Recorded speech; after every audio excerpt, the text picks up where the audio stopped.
بسم اللہ الرحمن الرحیم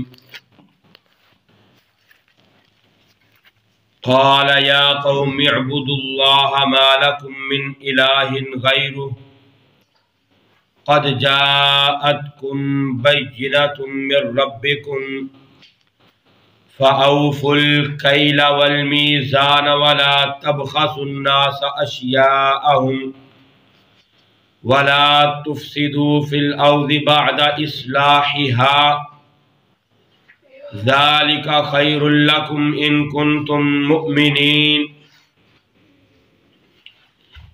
حضرت شعیب علیہ السلام نے اپنی قوم سے کہا، یا قومی، اے میری قوم، اعبدوا اللہ، اللہ کی عبادت کرو، ما لکم من الہ غیرہ، اس کے سوا تمہارے لیے کوئی معبود نہیں ہے۔ قد جاءتکم بینۃ من ربکم، تحقیق تمہارے پاس تمہارے رب کی طرف سے واضح دلائل آ چکے ہیں۔ فَأَوْفُوا الْكَيْلَ وَالْمِيزَانَ، لہذا تم ماپ تول کے اندر کمی نہ کرو، ماپ تول پورا پورا کیا کرو۔ وَلَا تَبْخَسُوا النَّاسَ أَشْيَاءَهُمْ وَلَا تُفْسِدُوا فِي الْأَرْضِ بَعْدَ إِصْلَاحِهَا، اور لوگوں کو ان کی چیزیں کم کر کے مت دو، اور زمین کے اندر اصلاح کے بعد فساد مت پھیلاؤ، فساد نہ کرو اصلاح کے بعد۔ ذالک خیر لکم، ذالکم، یہ تمہارے لیے بہت زیادہ بہتر ہے، ان کنتم مؤمنین، اگر تم ایمان والے ہو، مسلمان ہو، مومن ہو، تو یہ تمہارے لیے بہت بہتر چیز ہے۔ قرآنی قصص تربیت کے لیے ہے مسلمانوں کو۔ اللہ رب العزت نے یہ قصے قرآن کے اندر جو بیان فرمائے ہیں، لوگوں کی اصلاح کے لیے، امت کی اصلاح کے لیے یہ قصص بیان کیے جاتے ہیں۔ اسلامی اقدار کے ذریعے سے فرد اور جماعت کی تربیت ہوتی ہے۔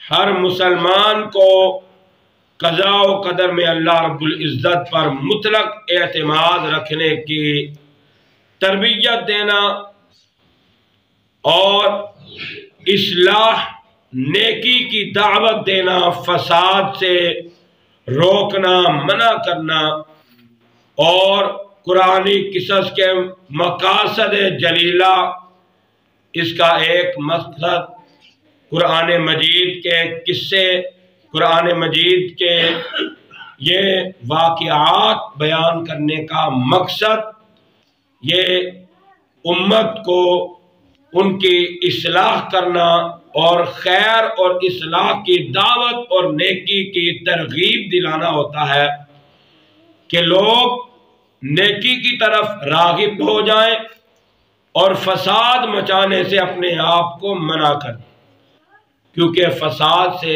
اللہ کے پیارے محبوب پیغمبر نے قرآن مجید کے اندر اللہ کا قرآن پڑھ کے لوگوں کو فساد مچانے سے منع فرمایا ہے۔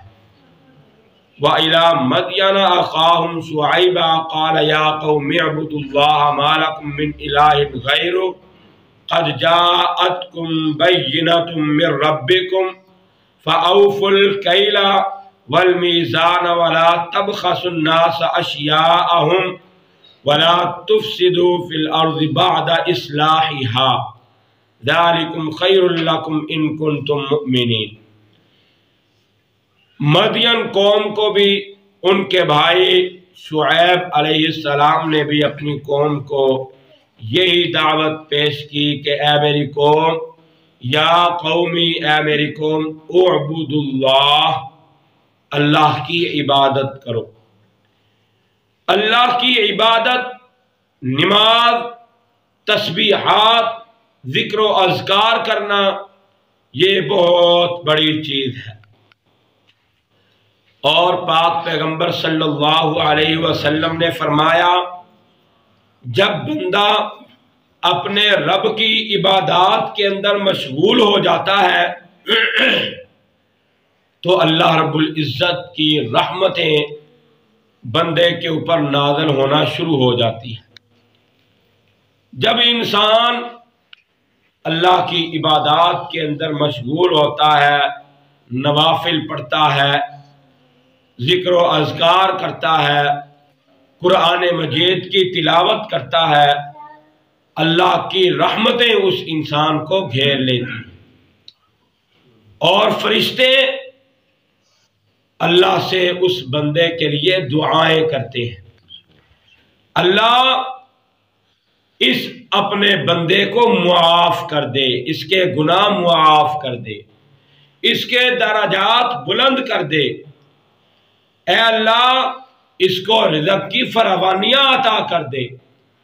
جب محفل ہو رہی ہوتی ہے قرآن و حدیث کی، جہاں قرآن پڑھا جا رہا ہو، نبی صلی اللہ علیہ وسلم کے فرامین پڑھے جا رہے ہوں، تو وہاں جو لوگ سن رہے ہوتے ہیں، وہاں فرشتے بھی آ کے ان مجلسوں کے اندر بیٹھ جایا کرتے ہیں۔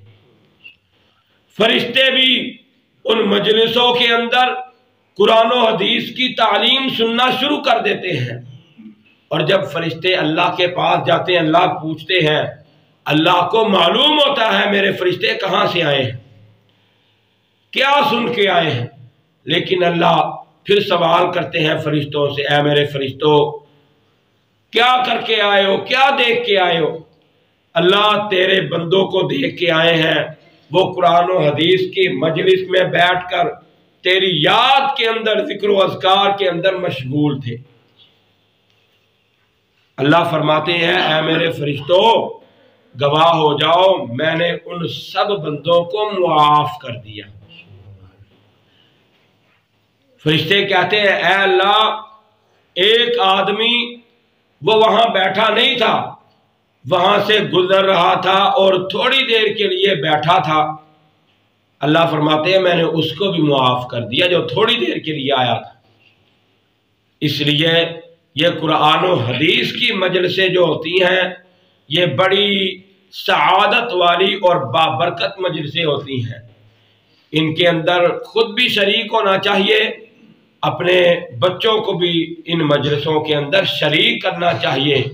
کوئی ایک حدیث یا ایک قرآن کی آیت کسی انسان کے لیے اس کی سمجھ کے اندر آ گئی تو اس کی نجات کا ذریعہ بن جائے گا، اور اس کے لیے یہ ایک حدیث ہی کافی ہو جائے گی۔ اللہ سے دعا ہے، اللہ رب العزت ہمیں قرآن و حدیث کو پڑھنے کی، اس پر عمل پیرا ہونے کی توفیق عطا فرمائے۔ وآخر دعوانا ان الحمدللہ رب العالمین۔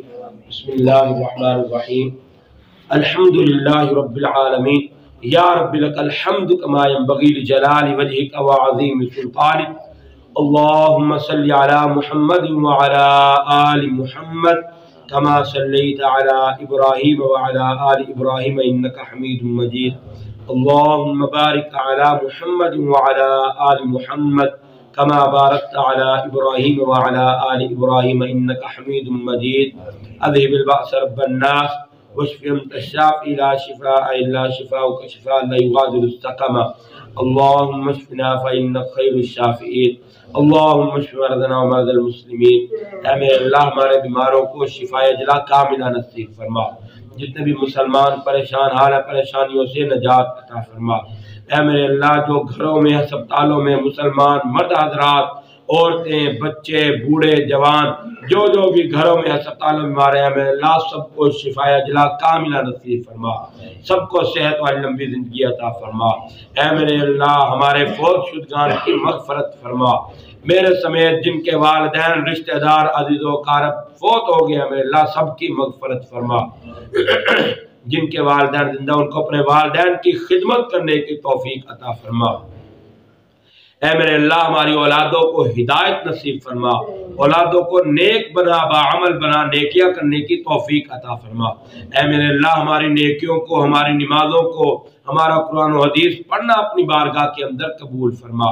اے میرے اللہ اس قرآن و حدیث کو ہمارے لیے نجات کا ذریعہ بنا، جتنے بھی مسلمان بے روزگار ہیں ان کو روزگار عطا فرما، جو پریشان حال ہیں پریشانیوں سے نجات عطا فرما، امت مسلمہ کی حفاظت فرما، کافروں کو نیست و نابود فرما۔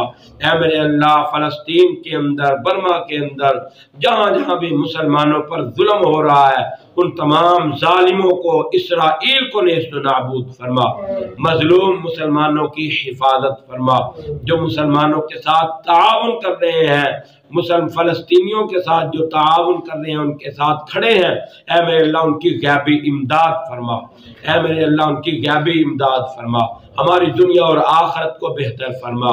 سبحان ربک رب العزت عما یصفون وسلام علی المرسلین والحمد للہ رب العالمین۔